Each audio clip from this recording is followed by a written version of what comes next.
Hey guys, today we're going to learn how to put pictures onto a PowerPoint slide whenever you need to print pictures for a project. The reason we're doing this is to save paper and to make it much easier when you're printing. The first thing you're going to do is open up any browser, Google Chrome, Safari, Firefox, and go to Google or go to any internet browser and type in the name of what you're searching. Let's say you need pictures of dogs. You can type in dogs and go to images. Once you see the pictures of the dogs, if you decide that this isn't as specific as you'd like, you can adjust your search. For example, maybe you want to search for Labradors. You can adjust your search to get more specific pictures. Once you find the pictures of the dogs that you want, you're going to simply click on them. When you have that picture open, you're then going to make your screen smaller, about half the size. So over here on the edge, see how my cursor turns into an arrow that looks sideways?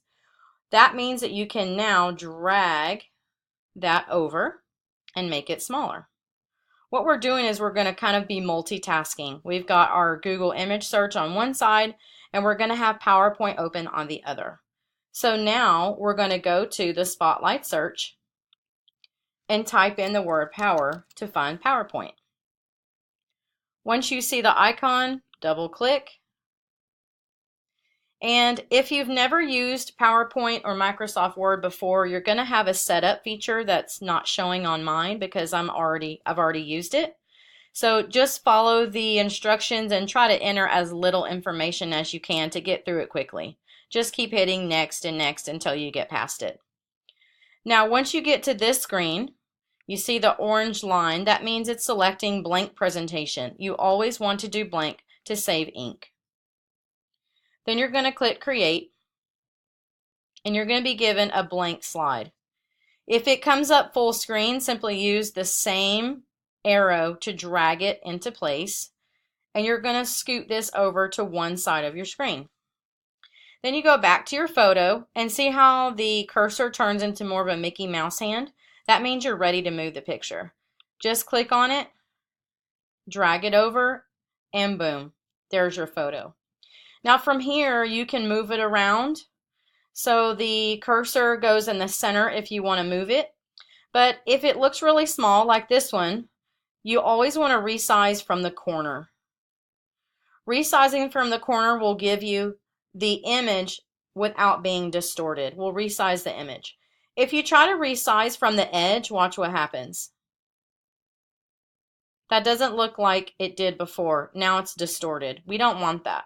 So we can undo that action if you ever accidentally distort it, and then it will put it back to its original shape.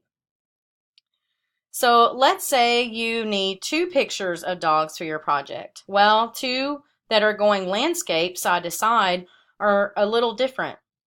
This tool here turns the picture so we can turn it 90 degrees and it'll sort of pop into place. See that? Now we're going to move it again, and I always recommend just moving it to the corner and then resizing so we can fit it on our sheet. You never want your photo to extend beyond this space because it's not going to be there. It's going to print off the page. You always need it to fit inside of this space. So we kind of need to do some adjusting. Now, it doesn't matter that the picture is sideways because we're going to cut it out. So once you have your picture in place, go back to your search. And let's say now we want another picture. Oh, this is a cute one. So we're going to click on this one and drag it over the same way. And I kind of liked the size of that sort of took up more of the page. So we're going to pull it up to the corner and then drag here to make it the size we want. Notice when we're dragging, there is a width and height box. It tells you exactly the size. So let's say you have a project and your teacher says each picture needs to be no more than 4 inches wide. You can use this measurement tool to make sure you have the right size. Okay, once you are done with this, close your Google search. If you hit print when you're here, you can accidentally print all of these pictures, and that is wasteful. We don't want to waste paper. So once you have this, then you're going to go to File, Print, and there's a couple things you want to check. First, check and make sure it says Library Color. That would be the library printer. You also want to check right underneath the photo to make sure you're only printing one page. Sometimes if you accidentally have an extra sheet of paper, you can tell it to only print certain pages. So if there was an extra sheet, you would only tell it to print from 1 to 1. After you get all of your settings exactly the way they need to be, then you simply click on the blue print button and you're done. Thank you for watching this brief video, and I hope it was helpful.